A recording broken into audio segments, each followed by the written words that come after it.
Thank you. So I'm supposed to cover hypotony in 7 minutes. It's really impossible. So I'll be just talking about some aspects. So thank you AIOS for this. No financial interests. So trabeculectomy, unlike any other surgery, especially cataract, has a lot of twists and turns. It requires a lot of post-op care. It's just not one surgery, which Dr. Meenakshi Dhar has done so beautifully. It requires a post-op care to be done. And if you remember the old fables in our childhood, Red Riding Hood, remember the Red Riding Hood? And she had the big bad wolf. And the big bad wolf in glaucoma surgery is not bleb failure, but the big bad wolf is the hypotony situations which happen in almost 20% of the cases. So I'll be covering just two aspects of hypotony, an overfiltering bleb and a leaky bleb. Usually the IOP is normal to low and the AC is invariably shallow in these situations. The causes are early and late. Early causes are if you've used the mitomycin too excessively or more time. That can cause cerebral toxicity. The conjunctiva is leaky or your scleral flap is leaky. In that situation, the latter will have an overfiltering bleb. Late causes are conjunctival thinning and bleb sweating, trauma, second surgery, avascular thin conjunctiva, very common, and I'll be just briefly talking about a tendency for overfiltration. The predisposing factor are the scleral thickness, rigidity, and the extraocular muscle tone, and very important, duration of hypotony during surgery. During surgery, I always use a side port and do slow decompression, and I form the anterior chamber intraoperatively while operating, and at the end of surgery, I form the chamber either with air or with visco and leave a little bit of that so that the AC has to be formed, and myopic eyes. So the decision depends on the timing of the, is it early or late, whether it's a bleb leak or a bleb sweating, or conjunctival health is good or bad, visual acuity if there is hypotenuse maculopathy present or not, and of course other complications like cataract and corneal folds. So depending on these comorbidities in the ocular, in the eye, your decision would change. So the first one is a very simple thing. If you have an early leak, always try this very simple maneuver of a torpedo bandage. Try systemic acetazolamide, always give a cycloplegic. I put atropine ointment, or sometimes we use something called as Midrican, which is atropine plus adrenaline, and we put an ointment and we put this torpedo bandage on the patient's eye while the patient is looking down so that the bleb is covered. It usually resolves. If the leak doesn't resolve, you can do an amniotic membrane resurfacing, especially in situations where the conjunctiva is poor and the bleb dehiscence is there. This is a patient who was a rubber. He kept rubbing his eye post-op. We admit the patients for 2-3 days because our patients mostly come from far off. So this patient kept rubbing the eye and this conjunctiva just gave way, and we just did a resurfacing with amniotic membrane.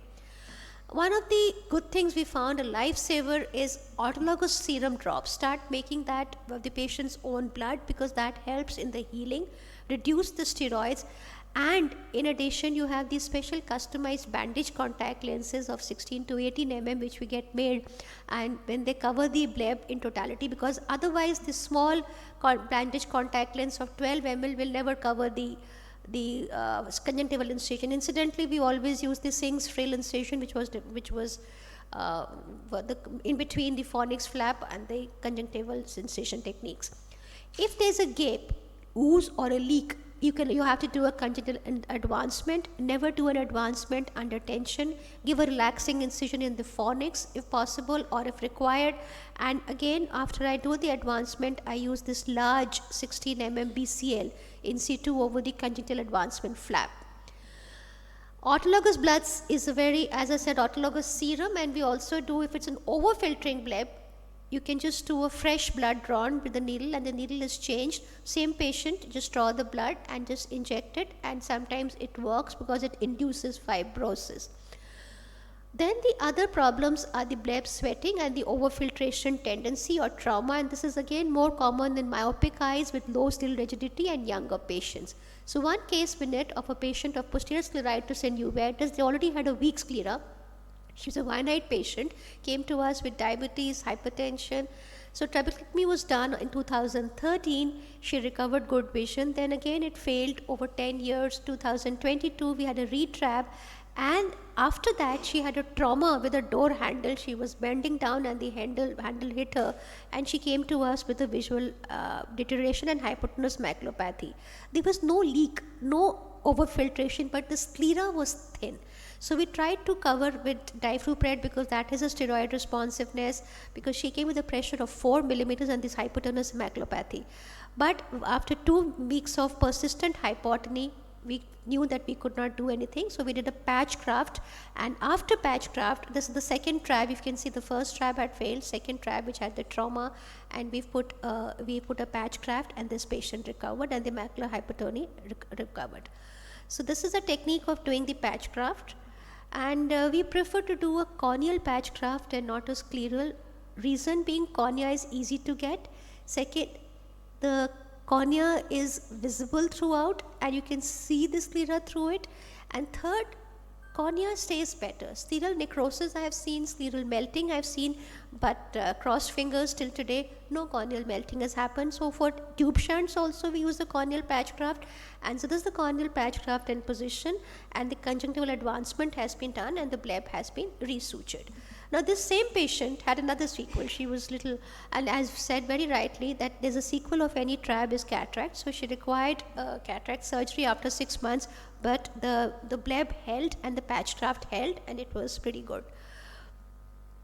We have situations where you have avascular conjunctiva. In those situations with thin bleb with hypotony, more than 10 years of cataract surgery, this is a ticking time bomb. You know, this type of a bleb, you just can't leave it.